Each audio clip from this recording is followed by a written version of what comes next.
Cybersecurity is an ever-growing field, and representation within it matters more than ever. We here at the Other Side of the Firewall podcast strive to highlight those movers and shakers and glass ceiling breakers, people of color who have made it to the other side of the proverbial firewall into those senior and C-suite level positions. Aside from interviews of IT professionals just like you, our crew will have fun discussing the latest and greatest news, measures to protect yourself from bad actors on the interwebs, and sprinkle in some games entertainment as well. Now with that out of the way, let's get to the show. What's up, everybody? My name is Ryan Williams, and today, as always, I'm joined by Shannon Moneybag Times What's up? and Levon, maybe chiseled out of granite, Maynard. What's up? How the hell are you? So today's show, we will discuss the latest news concerning Google's treatment of another female employee and their new initiative to meet with Black college leaders in our Hot Topic section. In Topic 1, Shannon will lead us through how Atlanta's HBCUs landed millions in funding. In Topic 2, I will break down some recent disclosed Cisco SD-WAN bugs and patches.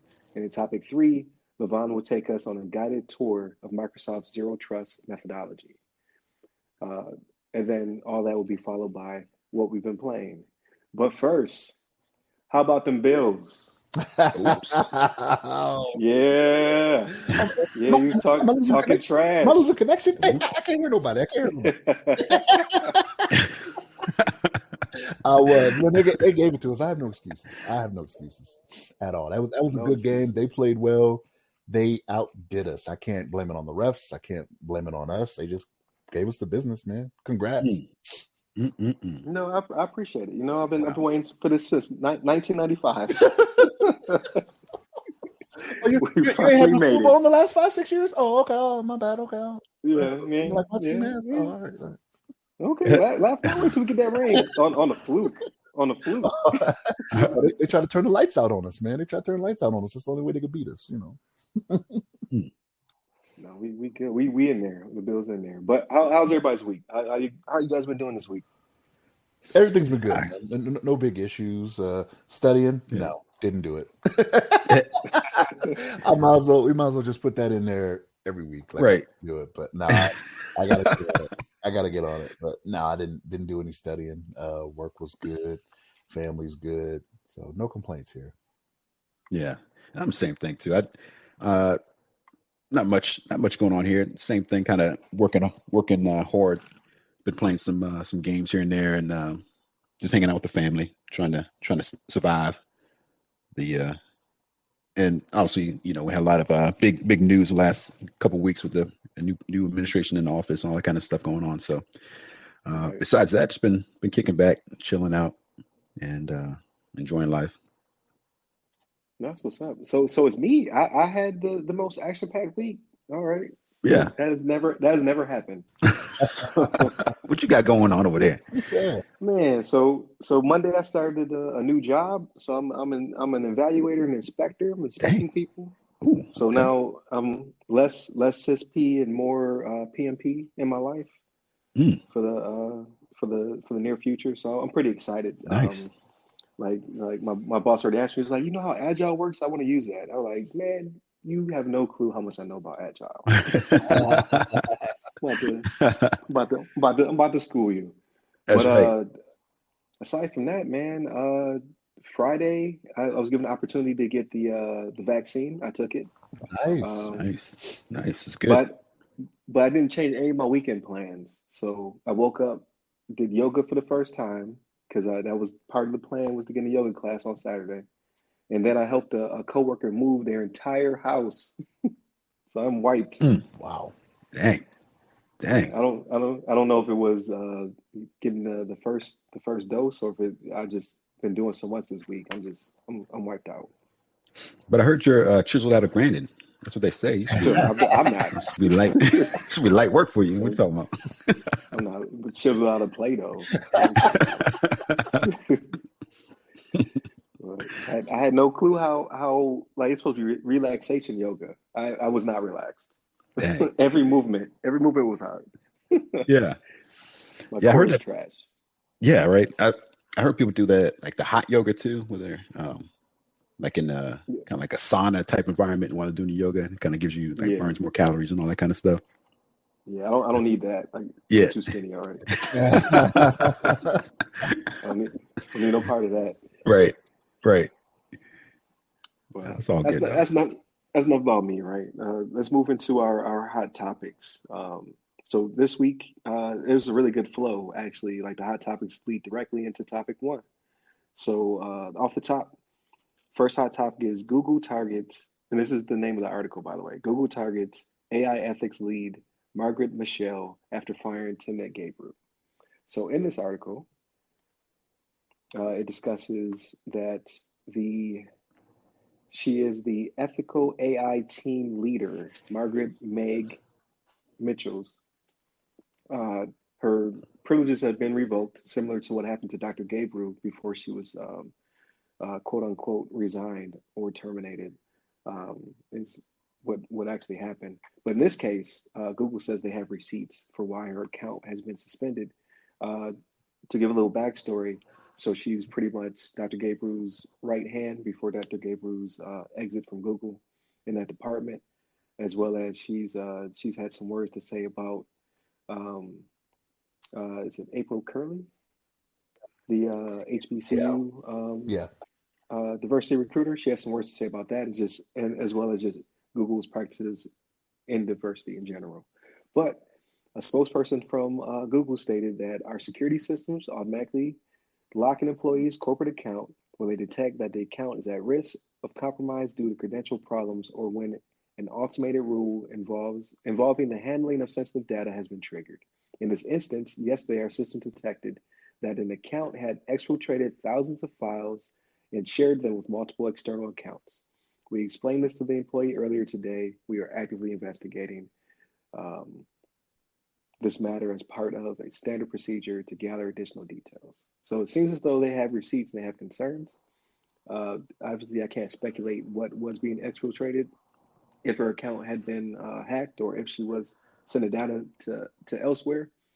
But it's of note because obviously we've talked about Dr. Gabriel. We've talked about, I keep wanting to call her April Curley. I want to make sure I get her name right. I think that was right. I think it April. was. Yes, Yeah. April Curley. Yep, Mhm. yep. It's the only diversity recruiter that they had who upped their numbers by 300% during her time there for Black and Brown engineers and other techies. Um, so there are concerns. What do you guys? How you guys feel about this? I think it's one of those. Obviously, it's a it's from the get go, it's like concerning, like why her account was locked out.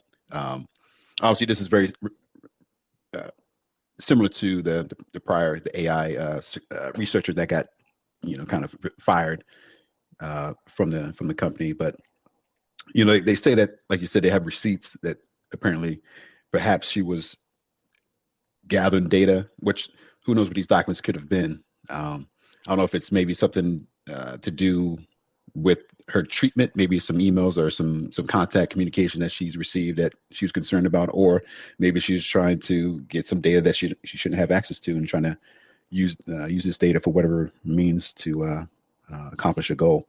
But I just think it's one of those. Obviously, it's concerning. I know that Google has been in the light right now with some of these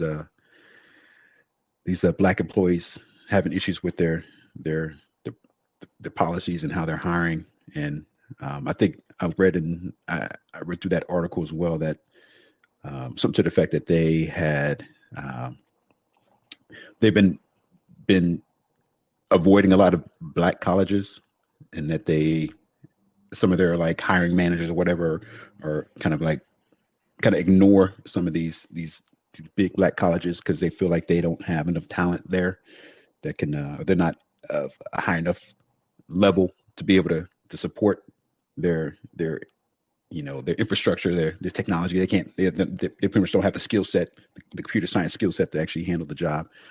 Um, but it's concerning that these colleges are known for producing quality talent, quality individuals, and for them to have such a hard time finding the quality individuals in these spots, it seems very very questionable. But I think there's a lot to this. But I heard you about to hop in too, Shannon. Did you have some thoughts on it as well? So I did, right. So this puts Google in a bad spot, right? Because I'll tell you from my personal experience, um, the last two jobs I've had, three if you include the military, right? Like you're not supposed to take information and send it off to external addresses, right? Depending on what you have, especially when it comes to businesses, right? That stuff is proprietary, they protect it. So Google may have a case here, right? But the reason this is probably getting the attention it is because of Dr. Gabriel. You know what I mean? Like you already had an issue in this department that was very well publicized. So they're kind of in a hard spot here. Like they can come out and be like, "Oh, we're not attacking her. This is," and they even say it's the standard. Like what you read off, Ryan. Like this is the standard. This is what happens when these things are triggered in the company, right? So they could be very just in what they're doing, but it's one of those things. Is like, do you really want to give them the benefit of the doubt after what just happened back in, what was that, September with Dr. Gabriel? September, October time frame? Yeah. Yes. So it's like, you may be doing what you need to do, but you already have a history, right? It's the whole there's smoke, there's fire type thing. You know what I mean? Like what's to say what she wasn't sending out, maybe again against company policy, maybe that was the receipts for Dr. Gabriel, right? Like it could have been she was sending out to some news organizations or anything. Again, purely speculation, right? Saying, hey, this was why she was unjustly fired or whatever it may be. It could have been corporate espionage. I don't know. Maybe she wants to go work for Amazon. I don't know. You know what I mean? So she was right. But if it's your company policy that you have to investigate this, then yes, do that. But in the court of public opinion, like I say, week in and week out, that's where these companies lose, right? And right now, it just doesn't seem like it's a good look because of that. Right. I agree with you on that. Right. I'm sorry, Ryan. Go ahead. No, you're good. So a couple of notes, just for clarification for the audience. So M Michelle, which is her Twitter account, at M Michelle _AI. She is a woman. However, she's not a woman of color. However, she did speak out against the diversity, the programs and what have you. In a recent tweet, which goes right into our next hot topic, she tweeted, "Say you have a problem with consistently alienating Black women and have caused serious damage in their lives. You could A, try to undo that damage, B, try to find more Black people to like you." In quotes, she put the tokenism approach. Then she says, "Good luck, ... So that leads us into the next hot topic, which is Google is trying to make sure I get the title. Google CEO to meet with Black college leaders following racism allegations. So due to all of what's been happening this past fall and winter with Google, their CEO, he's also CEO of Alphabet, right? I'll make sure I get this right. Sundar Pichai. Did I get it right? Sundar Pichai. Yep. Yes. He wants to meet with Black college leaders to discuss the lack of diversity and basically try to build a bridge where Google has been lacking. So in the article, which is a pretty good one in CNN Business, they discussed the colleges he's going to reach out to. This meeting is going to happen on the 29th. It was put together by the CEO, Harry Williams, President and CEO of Thurgood Marshall College Fund, a nonprofit, and to which he's bringing in a bunch of these colleges, which include the presidents of Howard University, North Carolina A&T, Prairie View A&M, and Baltimore's Morgan State, to basically speak to them directly, to kind of listen to their complaints and concerns, as well as discuss how to better bring in people of color, Black and brown people who go to these universities, to their STEM and engineering and computer science divisions. How do you guys feel about this? Go ahead, LeVon. Yeah, so I think it's obviously it's a great thing that they're doing. I know that they kind of been in the fire a little bit with the recent allegations, and and then as you mentioned, the ethics lead had their account knocked out just recently. So I know they're obviously trying to make a point here to reach out to these colleges, which I think they should be doing, and I think they have in the past. I think I've read some statistic that they had, I guess according to the 2020 diversity report, they hired from 15 HBCUs and 39 HSIs, which are the Hispanic institutes. But it seems like they're doing work. I don't know what the percentages of how many non-black colleges have they hired from, and what those statistics are. But they say that they're trying to up their workforce in the next 4 years. They're going from they're trying to get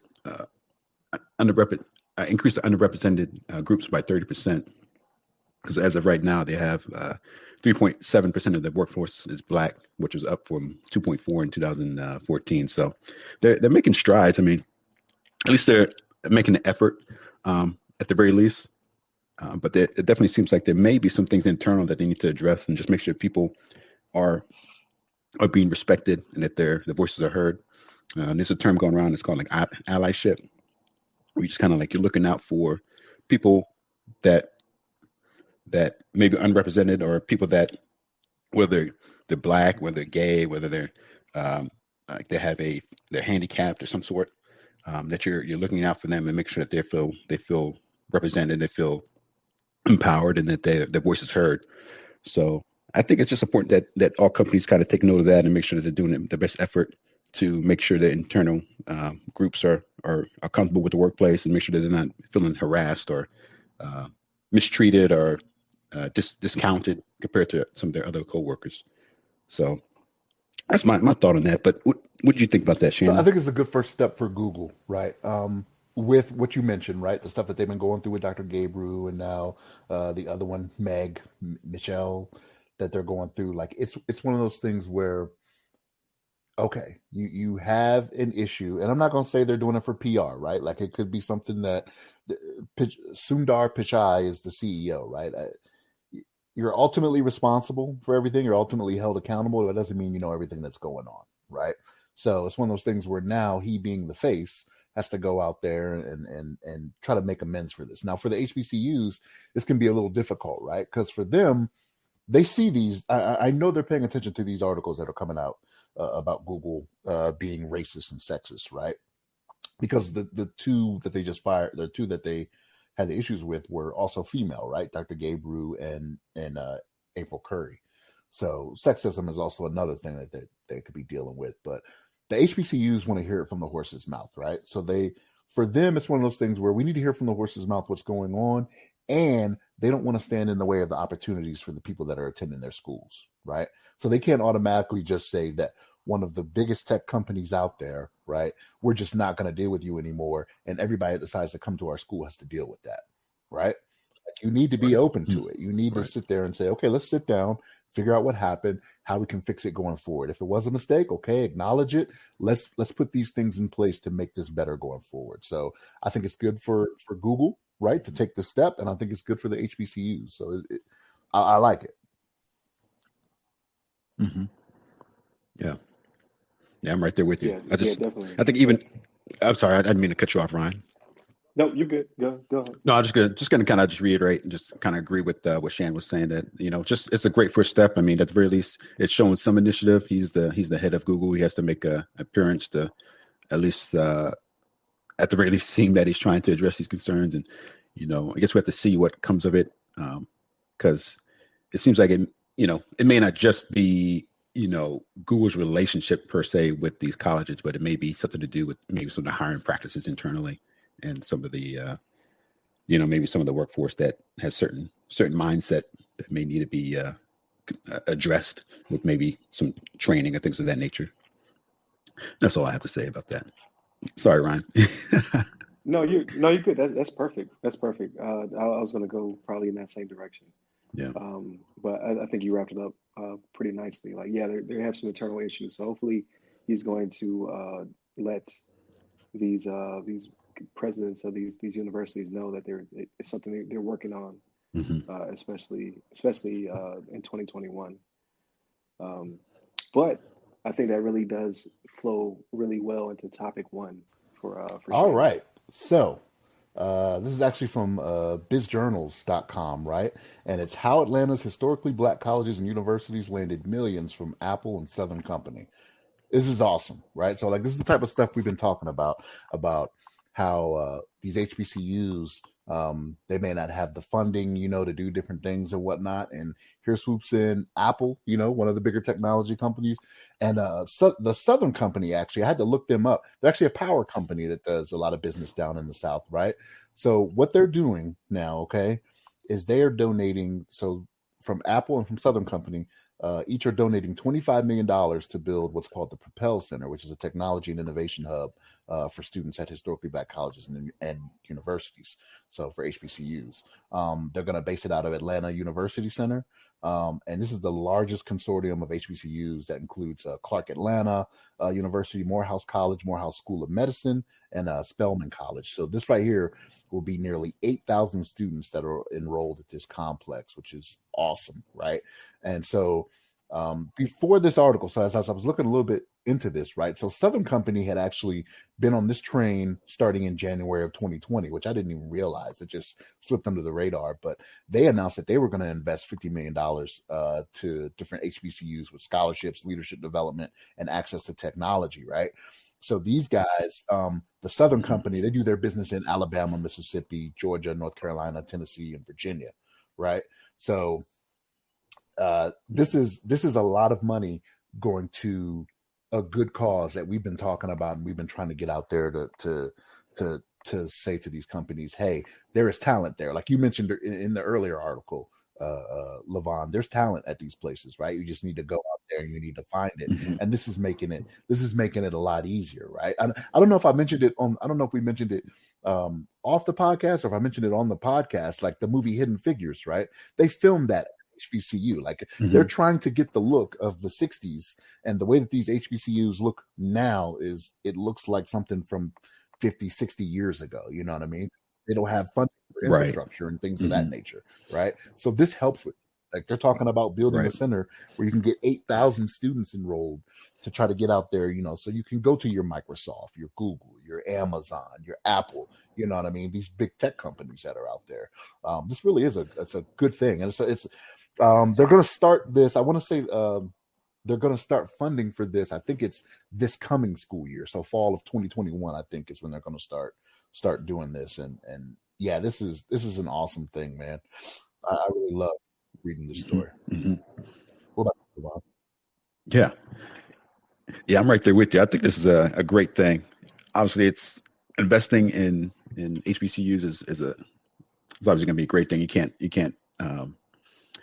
scoff at that. It's the fact, like you had mentioned before, that the fact that some of these schools, they look like they've been around for a minute. They don't have as nice of equipment as maybe you might see at some other,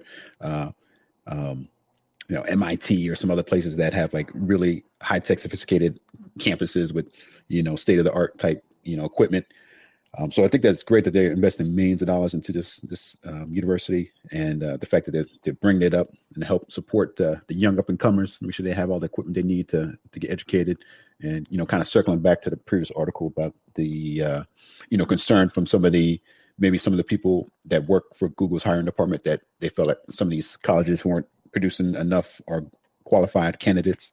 I mean, this will definitely put them in line to make sure that there's maybe no question about some of the experience and education that they've received at these locations, especially if they're using some of the latest and greatest, and they have a huge investment in their department. So I like it. I think it's overall, it's going to be a great thing. I was looking at some of the data here. So I was looking at that article, and apparently, the Atlanta area had a decline in some of the proportion of Black workers in tech jobs.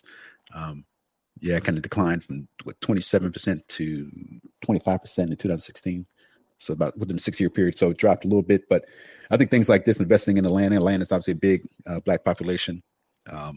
This will drive a lot of people to even people just like hear about it, young up and comers who are in high school, whatever, that think about going to a college, and they hear about this college is just invested, so much money in the IT department, right? Their science and STEM programs.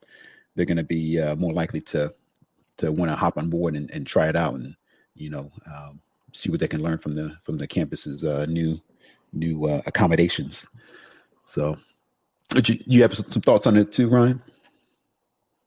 Yeah, yeah, definitely. Like, so I agree with everything you guys are saying. Like, I think this is huge, and it's one of those feel good stories.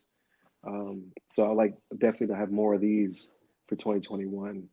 What really stood out to me about the article was that your words have power, right? So uh, originally, I guess the Apple came to them because in the article it stated that um, Clark Atlanta University spoke up about the Netflix deal where Netflix was going to, or Netflix is going to gift or award $40 million to both Morehouse and Spelman. So they then released a statement, even though they didn't receive the money, they said, how powerful that was, how great that was. And then they received a phone call from Apple because in the article it states that George T. French, the president of Clark Atlanta University, stated that Apple was impressed and said that they wanted to work with an institution like that, like one that represents, one that gives props to those who are deserving. So I thought that was awesome. Like, that just goes to show you, like, tearing people down does not get you anywhere. But in this case, it had nothing to do with their university. They just were happy to see it being done, and now they've been gifted $25 million in the entire structure of this deal as well. Mm-hmm. So I think that's awesome. Yeah. So we should be definitely lifting each other up because there's huge potential there. Yeah, and also in that article, now again that it focuses on Apple and Southern Company, but there's a spot down in the article where they talk about investments in Atlanta's HBCUs for the year 2020, 2021, and they mention other companies. They have IBM on here, the Netflix deal you just mentioned, Ryan, going to Morehouse and Spelman. Bank of America gave 25 million. Bloomberg Philanthropies 26 million to Morehouse. Different philanthropies. Mackenzie Scott gave 20 million to Morehouse. NBC Universal's given 6.5. Morgan Stanley. Like it's. I think these companies are starting to come around and see. You know what I mean? Maybe because of the summer we had last year, it kind of opened their eyes a little bit. Like, wow, maybe they didn't know what was going on in the world. And they see it and they're like, okay, let's help people get better. You know what I mean? Let's help people get better opportunities because that's where it starts. Mm-hmm. Yeah, definitely. And I guess the running theme is like these people are talented and qualified. They're just not represented. They're not in the spotlight. So now these companies coming aboard and investing in them just goes to show the strength there. So hopefully this keeps rolling. And I can see a decade from now, probably sooner, but years from now, you'll see a huge uptick in those numbers. Like we shouldn't be at 3%. We should be at closer to 14. It should be more representative,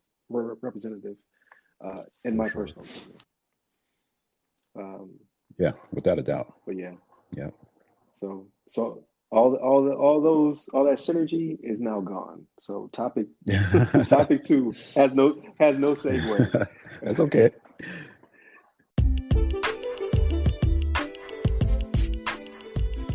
Hey listeners, please remember that you can support this podcast directly by becoming members of the show's Patreon. Here you will be able to listen to the podcast 7 days early, completely ad-free. However, in these trying times, we understand that you may not be able to become a Patreon just yet. In that case, please listen to the show once it's available on free feeds, leave us constructive feedback, and share with your blurred friends and family. Thank you. So topic 2, I jumped on this one because of this prior week. I recertified my CCNA doing a ton of SD-WAN courses. And then if luck would have it, the same week, there's an article released on the Threat Post about the critical Cisco SD-WAN bugs allow RCE attacks. So, like I said, I did a lot of SD-WAN I guess boot camps, so to speak, like videos, tutorials, things of that nature. Like I learned about the DNA Center, SD-WAN masterclass, all that good stuff. So I learned a lot of good stuff. However, this week, Cisco disclosed that there are some issues with SD-WAN that they've recently patched. So that's the good news. But what struck me was the severity of some of these critical flaws. There's multiple critical vulnerabilities in the software-defined networking for the wide area network, right? You have buffer overflows, you have potential injects, you have what is it's not cross-site scripting, it's trying to remember. SQL injection, or did you say that right? Yes. So injection attacks. They said the following products have been affected. So you have SD-WAN, you have the iOS XE, you have the vBond orchestrator, you have the vEdge cloud routers, and you have the vEdge routers, as well as the vManage software and vSmart controller software. So it runs the gamut. So it just goes to show you, you definitely have to patch it and make sure that you're completely in the loop of what vulnerabilities are out there. I'm kind of tongue-tied. Yeah. You can tell I'm tired. It's all good. No, you're good. But a lot of it comes down to the unauthorized logins that allow for privileged escalation to root access. So that blows my mind.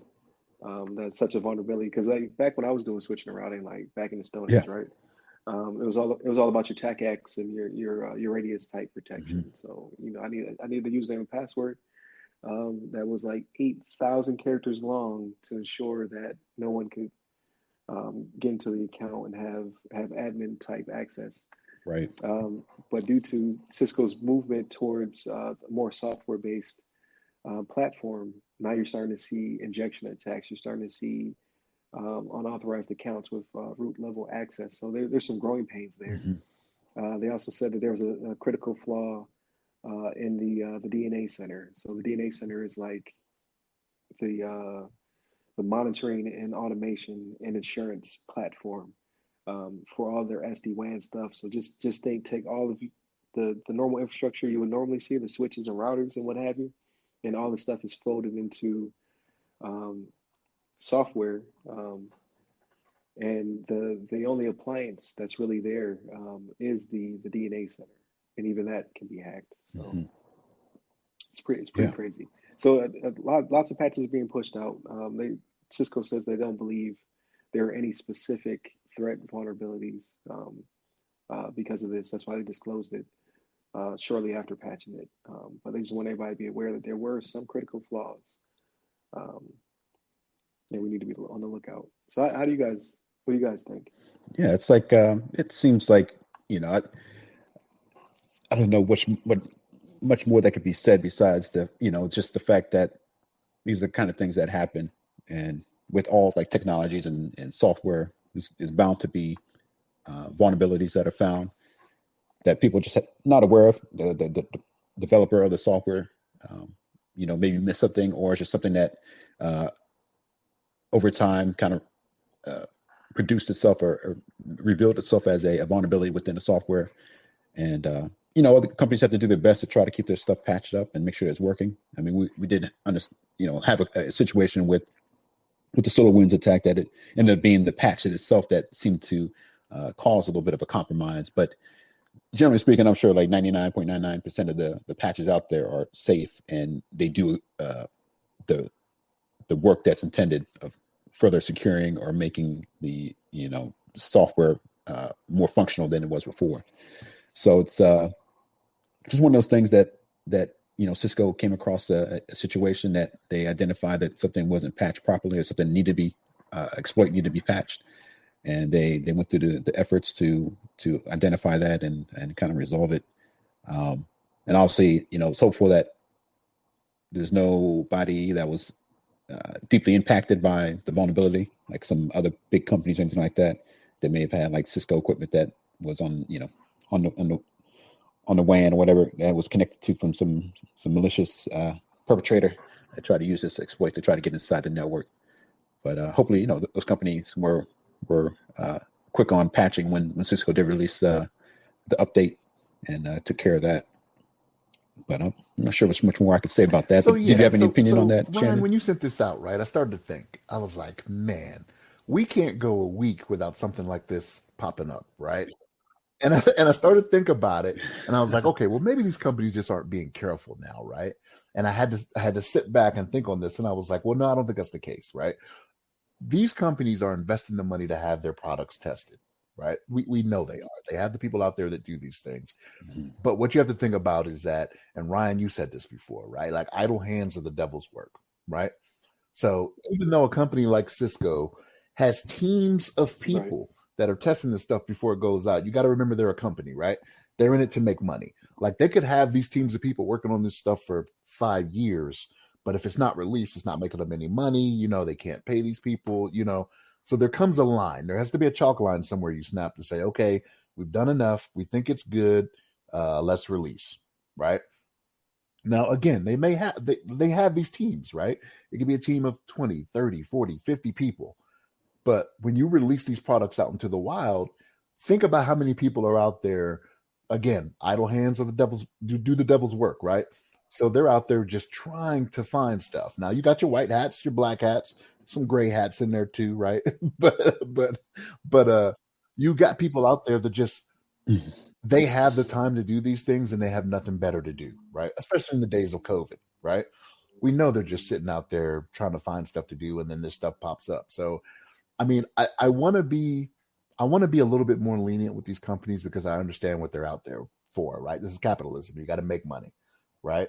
That's where we live. We're not giving it all to the people just to give it to the people, right? For the benefit. But yeah, it's amazing to me that every week I'm almost positive the next week when we come on, there's going to be another story, right? Not necessarily Cisco. I'm just saying another story.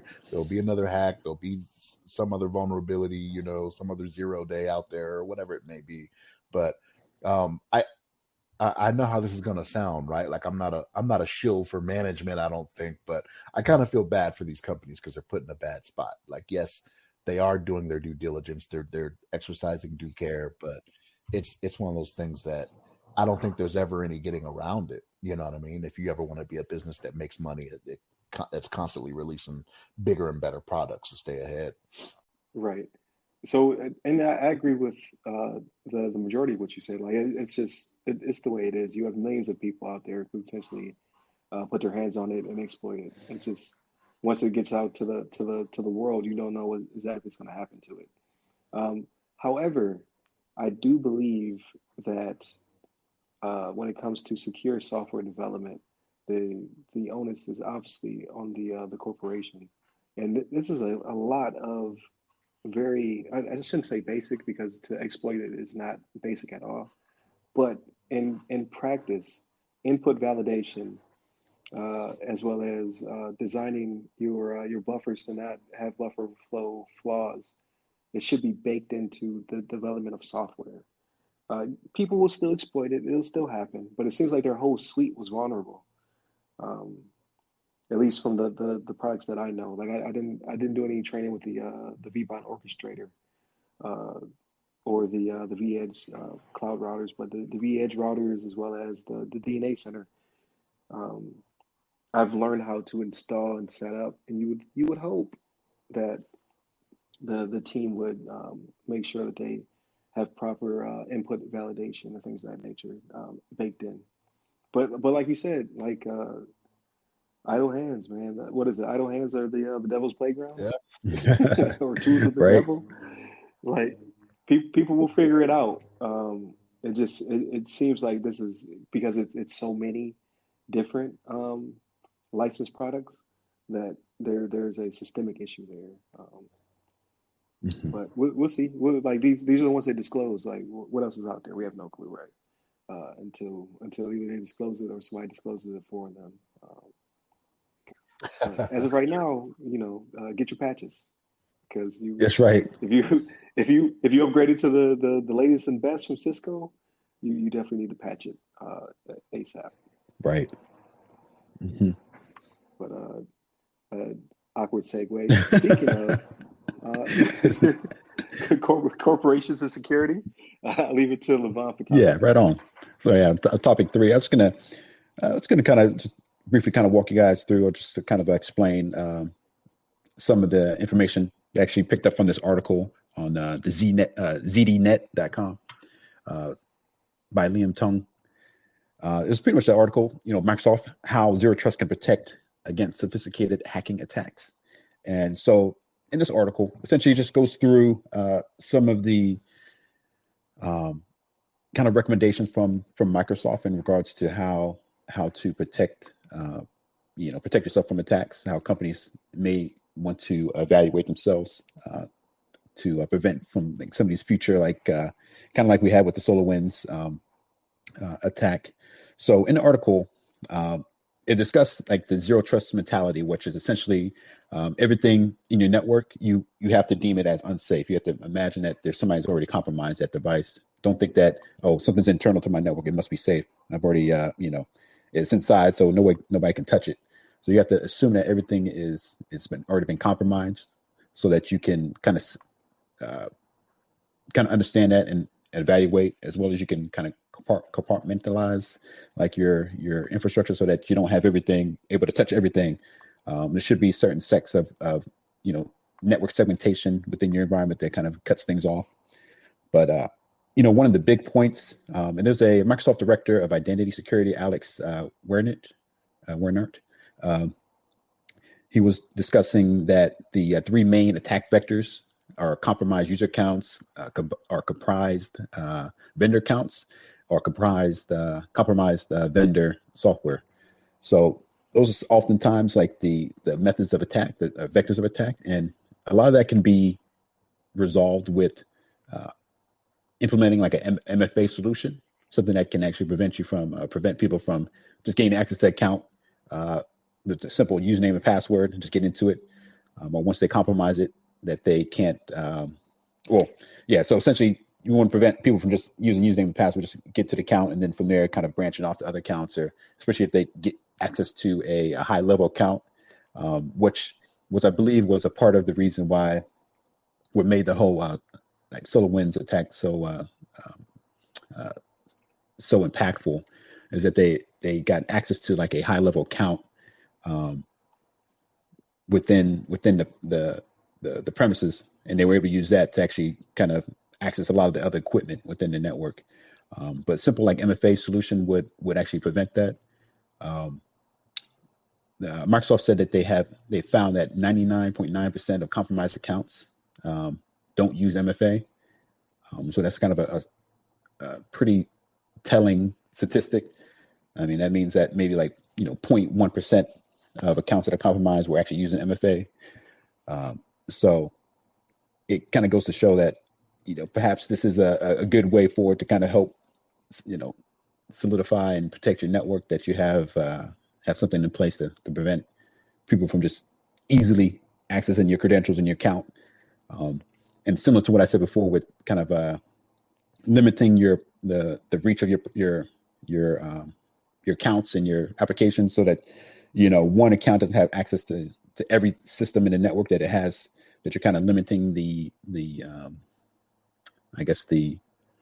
amount of control and access that the account has over the on-premises devices or in the cloud devices, that you're making sure that you use that I blanking on the phrase, limiting the power that you have for those accounts. So also with that, sorry, that's our I was yeah, I almost had it. Least privilege, something like that, right? Yeah, least right, privilege. Right. So that's just obviously a good thing to do. That you don't want to have one account just rule them all. And then one thing that the article mentions as well, which is a popular thing nowadays, everybody's going to the cloud. One of the things with Azure Active Directory that was mentioned by the security specialist, or the Microsoft identity specialist, that they have a like a password protection to weed out weak passwords, as well as they have advanced password spray detection, and then they have AI for identifying accounts that have been compromised. So something that you could think about, whether you're using Azure, using AWS, using Google. I think that a lot of them do have some security programs or systems in place to help weed out these accounts that get compromised, so you can kind of identify it earlier and be able to act on that and make sure that you're reinforcing and securing your identities. So I know I just threw out a bunch of information, a lot of factoids, but did you guys have any thoughts on anything I said, or did I miss anything that you wanted to correct me on? Did you have some thoughts on? No, it makes sense. The whole least privileged access methodology, like definitely, like I hate. I don't hate. It's a strong word. I dislike authenticators. Yeah. I dislike them with a passion. It's just a lot of work for me. But yes, I understand that. But I'm just being lazy, right? Like Yeah. I like the zero trust methodology. Like it just makes sense. Like like you in real life, like you wouldn't just give somebody your password. You wouldn't just trust someone just because they're wearing a badge. You would want to authenticate. Like, do you belong Right. here? Like, are you supposed to be here? To do the same thing for your systems. It's just the amount of work that takes place to make it happen. But how much work are you doing in a SolarWinds, SolarGate type scenario? Like these people are working overtime, auditing and doing forensics and what have you. And a lot of it could have been avoided had they used zero trust. In hindsight, like obviously we didn't know such a thing was possible to exploit. Like the idea of using your own patch against you, crazy. But now we know you can't even trust patches. Right. Don't trust anything. If you can help it. Like obviously there has to be some function, right? You have the triad. Yeah. You have to have a certain level of access, or else you won't be able to do your job. But definitely give those privileges to the right people at the right level. So when I think about Shannon? this, right? So multi-factor authentication, I know DoD's been doing it for years, right? Something you know, something you have. You have your CAC, you have your PIN, right? So it's multi-factor. There are more and more. I see these every once in a while. There's more and more research and more studies showing that just having a password should not be enough, right? Doesn't matter if you do a passphrase, doesn't matter the length. And it's very true. When you start thinking about it, you got people that are on these quantum computers now, they're out there mining Bitcoin and breaking passwords, cracking passwords at the same time. You know what I mean? Like the technology nowadays has made it a lot easier than what it used to be. Different encryptions are falling, about every 6 months. Okay, can't trust this one anymore. You know what I mean? So it's one of those things where, yeah, you definitely want to try to secure it as much as you can, especially when it comes to, your own stuff, usually money, right? Usually when it comes to money, it's like, okay, well, I'll log into my bank. Don't just accept my password, right? Like send me a text as well, right? I'm going to send a text to this number to verify, and then you verify with this code, or, and it just needs to be the way we're going from here on out. I know it's easier just to have one method of authentication for these companies. It's cheaper, but it won't be as cheap as you getting sued because it got broken into and people start losing their money. You know what I mean? So invest in it now. It's always more money up front, but make it part of the practice, a standard part of the practice, instead of adding it on later, right? Baking it in later to try to figure it all out. Right. Hey, it's all good. Yeah. If you see if you can find something real nice. I know how you like to splurge a little bit every now and then. Levon, but I'm splurging like every 8 years. Something real nice. TV's like 8 years old. You got a lot of nice TVs coming out. Come on now. Look, I'm getting these older technologies where the price comes down. Right. I mean? I'm trying to stay frugal. That's how the rich stay rich. I'm not saying I'm rich, but maybe I'll get there. Right. Yeah, I think that's a great point, because imagine, I don't know, it's it seems like it's a hassle now to have to put in, verify a second step of the login. But like you said, imagine even if you're not even a company, you're just your own personal account, like your bank account gets compromised, or somebody gets your password, and you don't have like multi-factor setup, and somebody else just logs in there and gets into your bank account. All of a sudden, they drain your bank account, and you're looking at you log into your account later on, and you see that there's nothing in there, and you're like, wait a minute, what's going on here? And it's like, was it worth the losing all your money versus like maybe just an extra step and just verifying, every time you log into your bank account, you have to just enter a code from an email, something like that, or text, or whatever. It's just it's the risk versus the I don't know, the functionality versus security, I guess, kind of thing. Right, exactly. Watch out for that insider threat. Right. So yeah, I don't think I talked to you guys. So about a month ago, because of my time difference, I woke up to several emails from Microsoft saying, "Hey, someone is trying to access your account. Hey, someone has changed your password. Hey," you know what I mean? Like all these emails. So I was like getting panicky, like, "Oh no, someone's compromised my Xbox Live or my Game Pass." I was like, "I need to figure this out." And then as I'm going through the emails, it discloses the IP space, and I'm a nerd. I'm like, that is my house. So I contact my wife. I'm like, "Hey, did you change my password?" She says, no clue what you're talking about.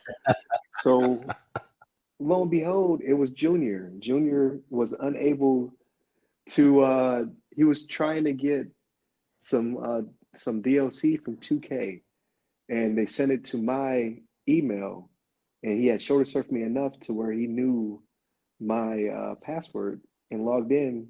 Or no, he was unable to log in because he was close but not quite. So then how did he do it? It was so clever. I was like, yo,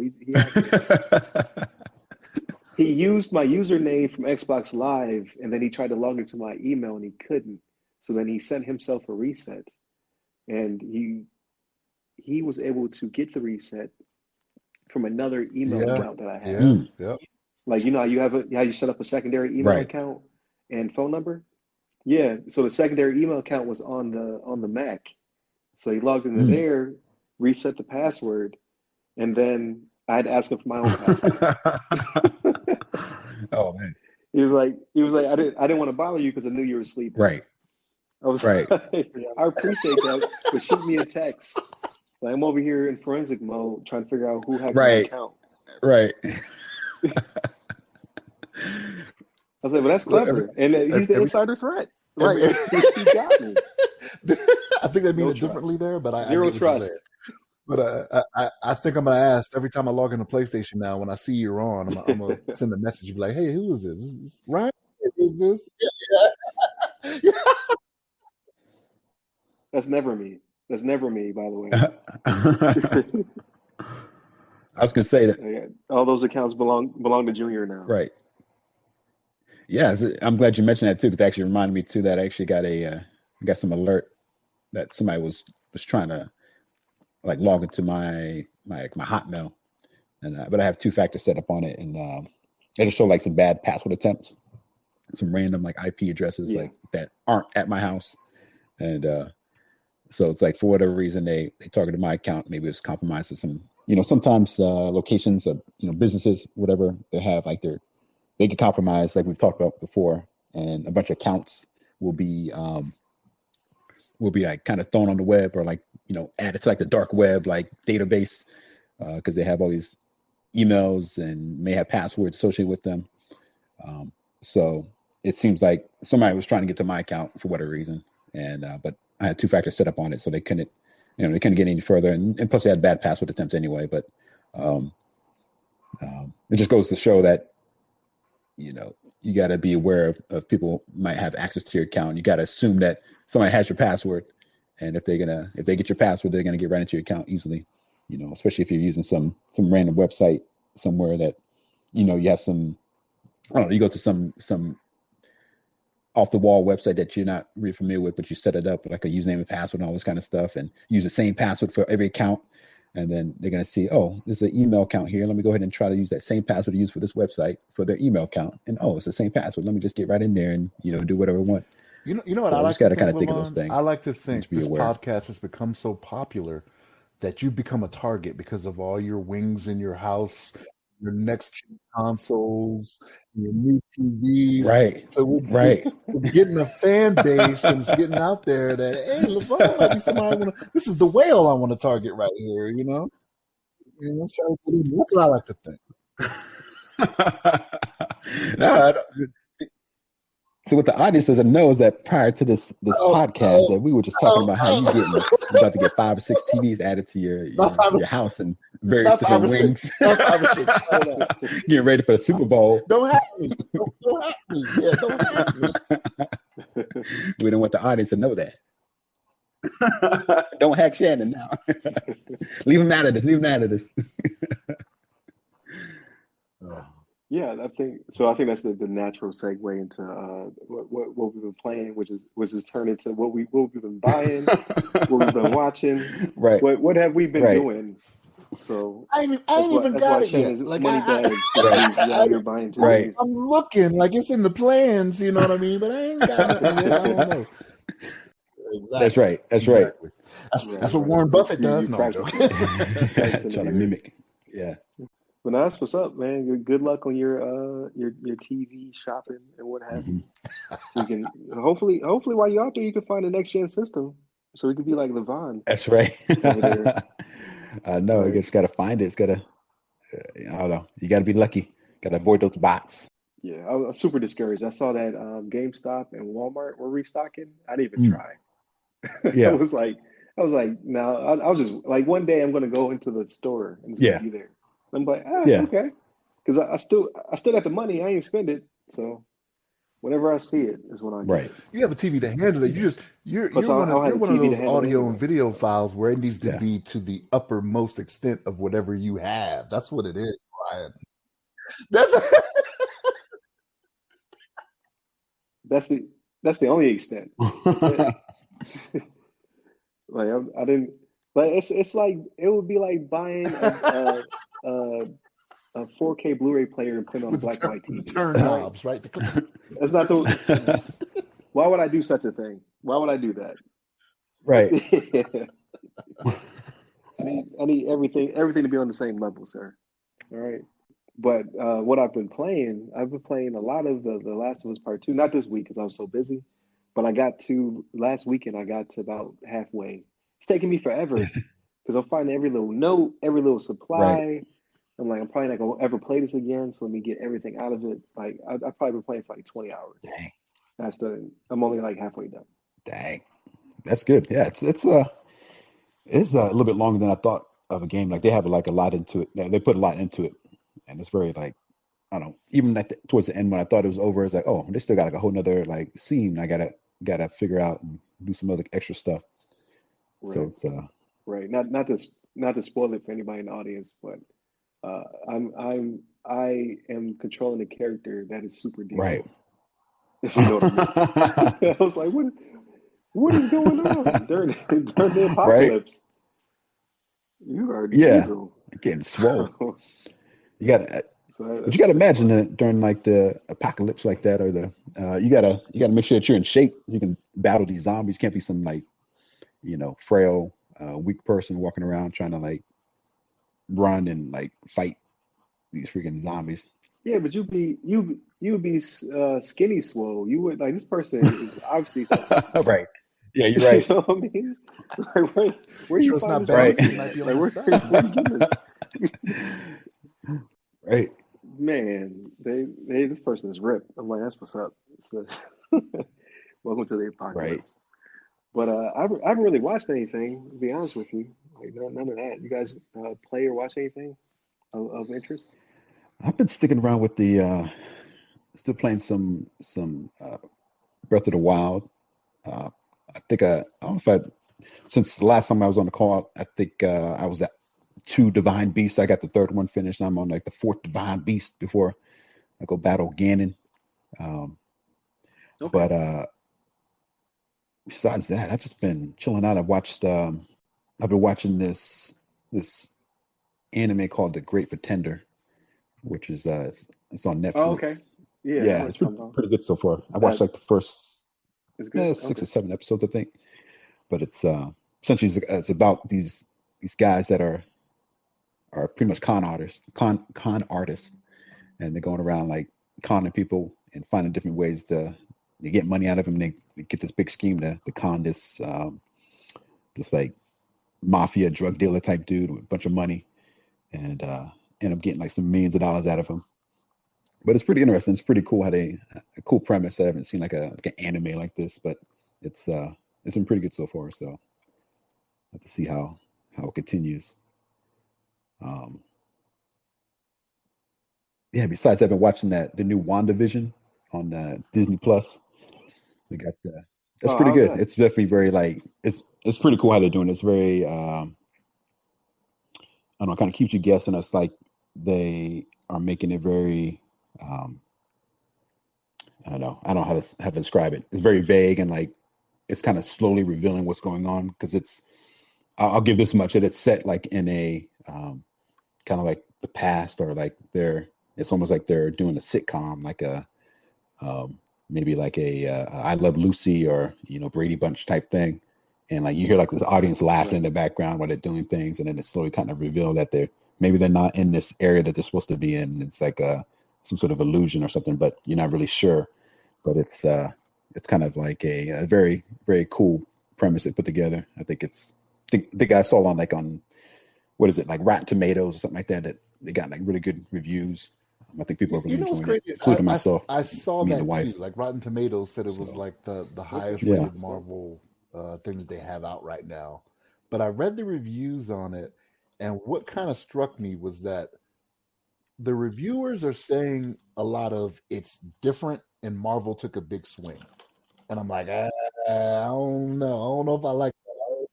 It's kind of like Mhm. for me when Andre 3000 started wearing grass skirts and leather bracelets. Right. I was It's like, different. nah, I'm out. You know what I mean? Like, like, I don't do that no more. You know what I mean? Like,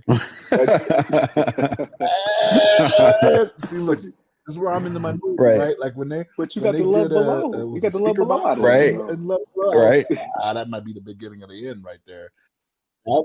That's why I said I'm in the Mhm. minority, man. I Yeah. love Yeah. Outkast, man. Southern Playlist of Cadillac Music, Oh Pyramids, man. Aliens.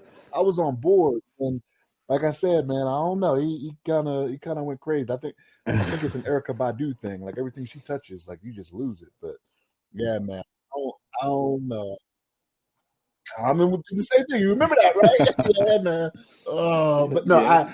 I read the Common reviews was and I on the was list like, too. yeah, Yeah. I'm You probably might. gonna pass You on this might. one because I don't want to be. And I saw the trailers, right? And it's just like you said, it's like a Dang. sitcom from like the '60s. It's like black and white, and then all of a sudden it's in color, and I'm like, what is going on here? Like, is nobody gonna fight anybody? Like, is nobody? You know, where are the Infinity Stones? What am I watching here? You know what I mean? Right. Right. Man, it's right up my alley, man. Yeah.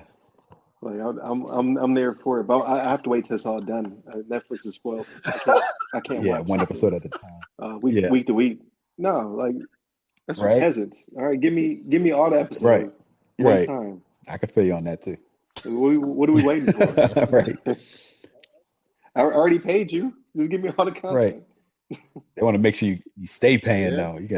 They're gonna make it go for like a yeah. year long, sitcom. Like one episode a week. Make sure you keep Yeah, subscribed. I don't know. But yeah, I think that's like maybe I agree with you. I mean, it seems like they might as well just release them all at once, but uh, especially with the fact that they have so much content, it's like no way you can kind of get through all the content.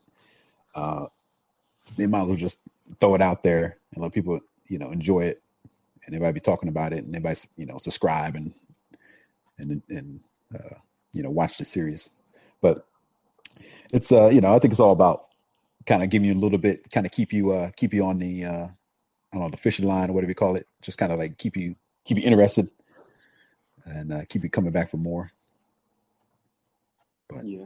No, and I hear that, but like just me personally, I just fall oh off yeah, on yeah, I hear stuff.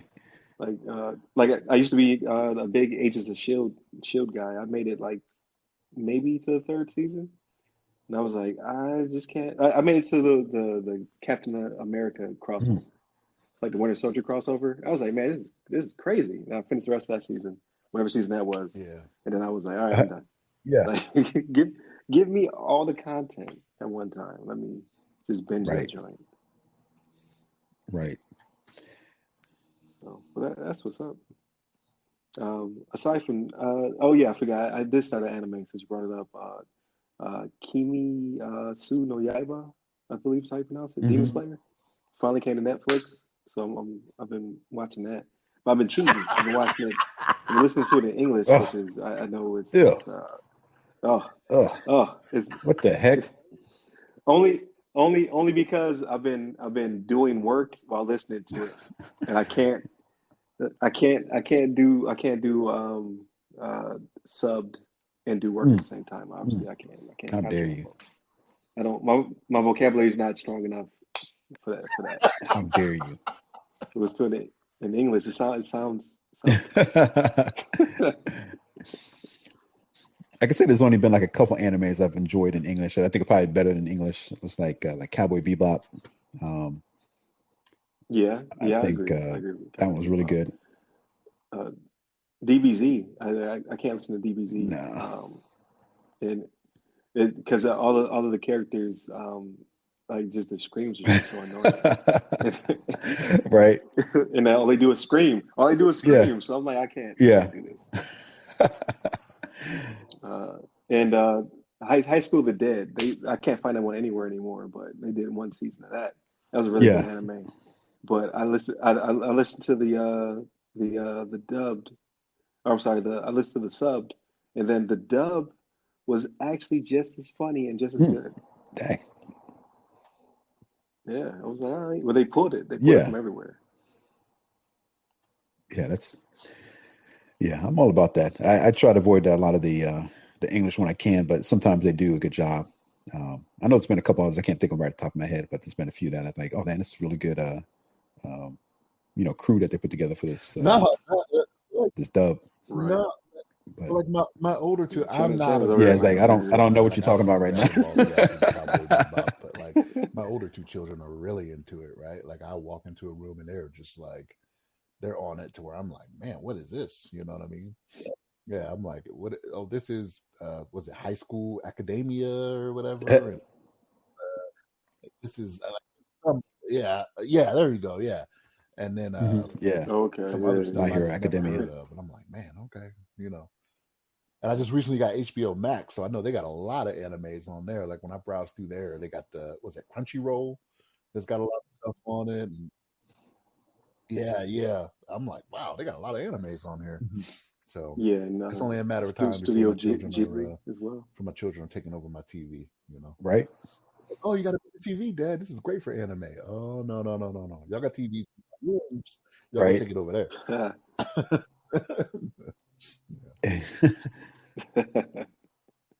Right. So I believe that's a good natural conclusion. We've been on here for a minute, so now I'm scared. I'm like, oh man, I hope we don't have sync issues. It's my fault, people. I apologize. I'm so far away that I cause errors. So if it Yeah. sounds like Shannon's cutting me off, it's not his fault. Right. Or if I It's laugh at the awkward time, it's it's not. it, Believe me, I laughed earlier. yeah, it's the distance.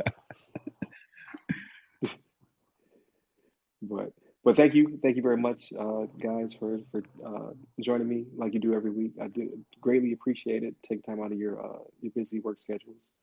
Thank you to the patrons of our Patreon. Please like, subscribe, share with your friends. All you guys on the free feeds, thank you for listening. Please send us your questions, comments, concerns as well. We want everybody's input.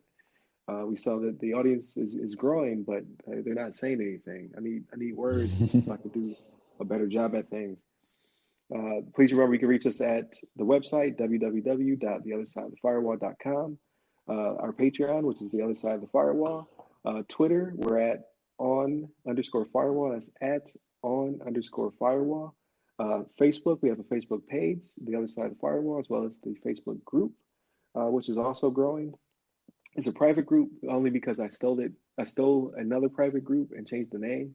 And you can't unprivate a private group once it's established because people are in it, and you can't uh, reverse that once you have people, which makes sense because what if they don't want to be disclosed that they're in the group, right?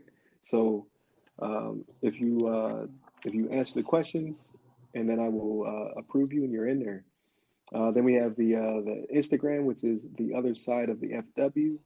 And then you have our personal Twitters. So I'm Right Security Guy. And Hit me Levon. up at Levon Maynard. There you go. Hit us up if you guys have anything to say, as well as questions, comments, concerns. Like I can't wait for a voicemail.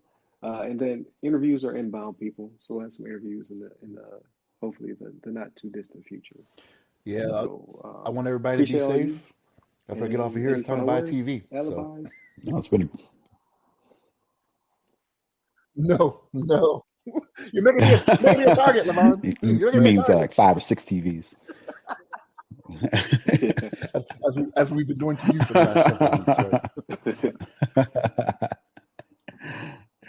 Yeah, y'all definitely be easy. Make sure you watch the Bills game. I will be up extra early in the morning to watch them beat the Chiefs, because how dedicated a fan should be. It's probably, I don't even know what time. It's like 3 o'clock in the morning, but it's worth it. We're going to the Super Bowl. Oops. I said it. Uh-oh. All right. The next week I'm over here crying. Yeah. Like, we were supposed to go to the Super Bowl. What happened? Oh.